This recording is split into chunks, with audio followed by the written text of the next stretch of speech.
Assalamualaikum warahmatullahi wabarakatuh. Selamat malam Bapak Ibu sekalian. Izinkan saya untuk memperkenalkan diri. Nama saya Gusti Raffi Zamzami. Saya dari kelas MJ 03. Pada kesempatan kali ini saya akan mempresentasikan materi mengenai etika bisnis digital, yaitu membangun kepercayaan dan keberlanjutan perusahaan. Nah, materi ini sangat penting banget karena perkembangan dunia bisnis ini saat ini tidak hanya menuntut perusahaan untuk memperoleh keuntungan, akan tetapi juga harus perusahaan ini menjaga perusahaannya secara jujur, bertanggung jawab, dan juga memberikan manfaat bagi seluruh pihak yang berkepentingan. Nah, yang pertama ini etika bisnis.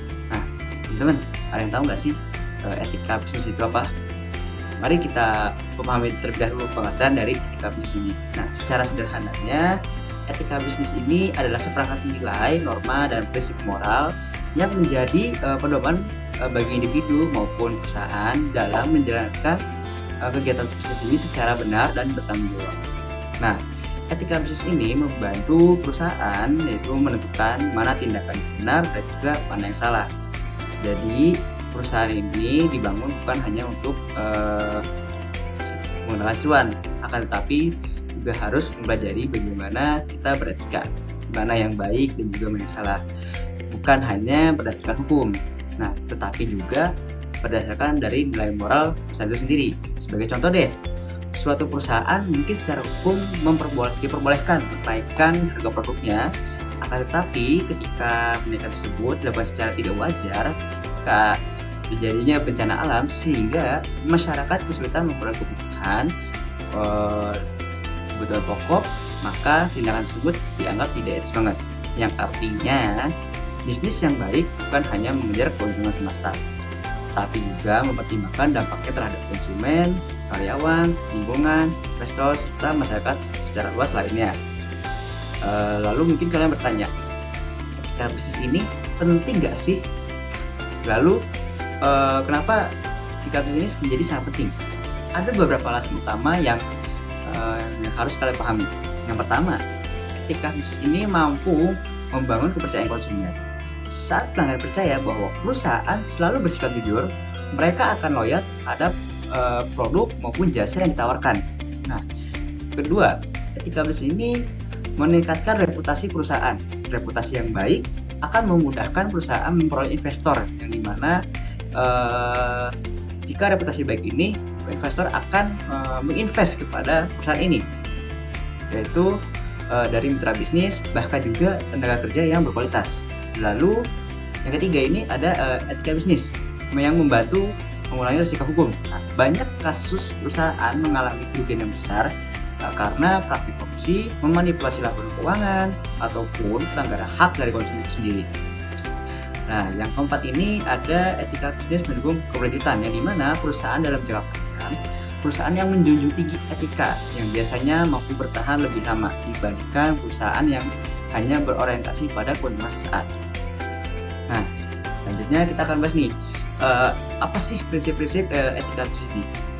Dalam menjalankan bisnis, terdapat beberapa prinsip etika yang harus ditetapkan. Pertama, prinsip kejujuran, yaitu merupakan dasar dari seluruh aktivitas bisnis. Nah, perusahaan harus memberikan informasi yang benar mengenai produk, harga, kualitas, maupun layanan yang diberikan. Misalnya, sebuah toko online tidak boleh menggunakan foto produk yang berbeda, jauh dengan barang yang sebenarnya diterima konsumen. Lalu yang kedua, setiap keputusan bisnis mempunyai tanggung jawab terhadap berbagai pihak. Oleh karena itu, perusahaan harus bertanggung jawab terhadap produk, layanan, maupun dampak tes operasionalnya. Contohnya, apabila terdapat produk yang cacat dan berpotensi membahayakan konsumen, perusahaan harus menarik produk tersebut dari pasarannya. Lalu, yang ketiga yaitu adalah prinsip keadilan. Perusahaan harus memperlakukan seluruh pihak secara adil tanpa diskriminasi baik terhadap karyawan, pelanggan, pemasok, maupun investor. Sebagai contoh, perusahaan harus memberikan kesempatan promosi jabatan berdasarkan prestasi, bukan berdasarkan dukungan pribadi. Nah, jika kalian bekerja di situ, perusahaan harus memberikan kesempatan promosi jabatan berdasarkan dari prestasi yang dipunyai oleh anggota itu sendiri, bukan dari hubungan pribadi. Nah, lalu yang keempat ini ada namanya prinsip transparansi, yang dimana informasi yang diberikan kepada pemegang saham, pelanggan maupun masyarakat itu harus jelas dan terbuka dan dapat dipertanggungjawabkan, dan tidak boleh ada yang namanya tertutup. Begitu. Lalu yang kelima ini ada prinsip integritas, yang dimana integritas sendiri berarti tetap memegang nilai moral meskipun berada dalam situasi yang sulit. Nah, perusahaan ini yang mempunyai integritas tidak akan melakukan suap atau memanipulasi data maupun tindakan curang demi memperoleh keuntungan yang besar. Nah, lalu selanjutnya ada Corporate Social Responsibility atau CSR. Nah, Corporate Social Responsibility atau yang bisa disingkat CSR merupakan tanggung jawab sosial perusahaan terhadap masyarakat dan lingkungan sekitar. Saat ini, masyarakat tidak lagi menilai perusahaan hanya dari besar keuntungan yang diperoleh, tapi juga dari kontribusi terhadap pembangunan sosial dan juga pelestarian kegiatan. Contoh kegiatan CSR antara lainnya itu adalah memberikan diskon kepada pelajar, melakukan penghijauan, lalu membantu korban bencana, lalu membangun fasilitas umum, memperdayakan usaha kecil, mengurangi limbah produksi, menggunakan energi ramah lingkungan. Nah, dengan melalui program CSR ini, perusahaan bisa menciptakan hubungan yang baik dengan masyarakat sehingga keberlangsungan usahanya juga menjadi lebih terjamin. Lalu di situ ada Good Corporate Governance atau kita sebut tata kelola perusahaan yang baik. Nah, materi berikutnya ini adalah namanya Good Corporate Governance atau GCG. Nah, GCG ini merupakan sistem yang mengatur bagaimana perusahaan ini dikelola agar berjalan secara profesional, transparan, dan juga bertanggung jawab. Terdapat 5 prinsip utama GCG. Nah, yang pertama ini adalah transparansi, yaitu keterbukaan informasi. Lalu yang kedua adalah accountability, yaitu setiap pihak mempunyai tanggung jawab yang jelas terhadap tugasnya. Nah, lalu yang ketiga ini ada responsibility, yaitu perusahaan mematuhi seluruh peraturan dan ketentuan yang berlaku. Lalu yang keempat ini ada independensi, yang dimana pengambilan keputusan dilakukan secara objektif tanpa adanya tekanan dari pihak tertentu. Lalu yang terakhir yang kelima adalah fairness, yaitu perlakuan yang adil terhadap seluruh pemangku kepentingan. Nah, dengan menerapkan good corporate governance sangat penting untuk mencegah praktik korupsi, penyalahgunaan wewenang, memanipulasi laporan keuangan, serta konflik kepentingan. Nah, di dalam etika ini tidak hanya etika usaha, lalu di sini ada etika pemasaran. Nah, dalam dunia pemasaran, etika juga mempunyai peranan yang sangat penting. Perusahaan harus memasarkan produknya secara jujur dan juga tidak menyesatkan konsumen. Nah, ada beberapa contoh pelanggaran etika yang pemasaran lain, itu adalah seperti yang pertama ada membuat iklan yang berlebihan dan tidak sesuai dengan produknya atau tidak sesuai dengan fakta. Lalu kedua adalah menyembunyikan kekurangan produk. Nah, yang dimana si produk ini mempunyai kekurangan akan tetapi ditutupi oleh perusahaan agar konsumen tidak mengetahui. Lalu ketiga adalah memberikan diskon palsu. Nah, yang dimana diskon ini, yang dimana perusahaan ini memberikan diskon yang tidak seharusnya, yang dimana seperti misal diskon 15%, akan tetapi pada saat kita beli malah hanya diskon 5%. Nah, itu namanya diskon palsu. Lalu itu adalah menggunakan testimoni yang tidak benar. Nah, testimoni yang tidak benar ini adalah yaitu seperti kita membayar orang untuk testimoni ini produk tapi dengan cara yang tidak benar, seperti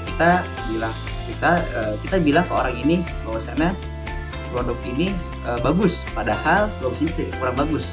Nah, seperti itu. Lalu yang terakhir ini adalah melakukan promosi yang dimana itu bisa menipu konsumen. Sebaliknya, promosi yang beretika dilakukan dengan memberikan informasi secara jelas, menjaga kualitas produk, serta menghormati hak konsumen. Nah, dengan demikian hubungan antara perusahaan dan pelanggan bisa berlangsung dalam jangka panjang.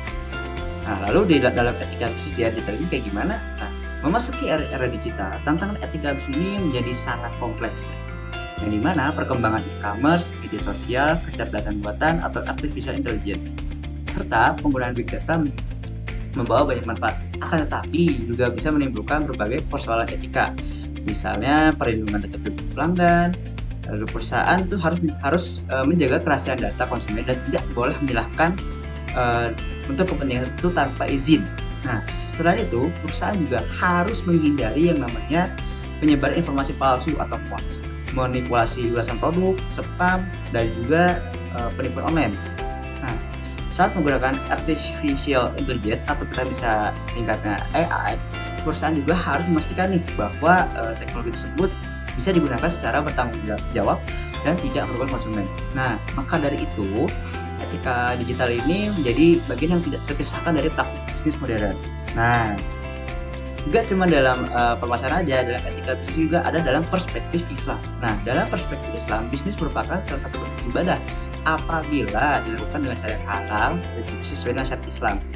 Islam mengajarkan beberapa prinsip utama dalam bisnis. Yang pertama, kejujuran atau sidik. Kedua, dapat dipercaya atau disebut amanah. Yang ketiga, menyampaikan informasi secara benar atau publik. Yang keempat, cerdas dalam mengambil keputusan atau fatwa.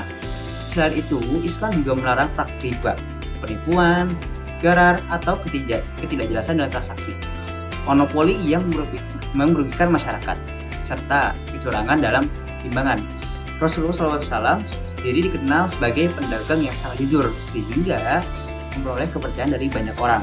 Nah, nilai tersebut sangat relevan diterapkan dalam bisnis modern karena mampu menciptakan transaksi yang adil dan saling menguntungkan, dan juga tidak adanya saling menipu ya dari satu sama lain.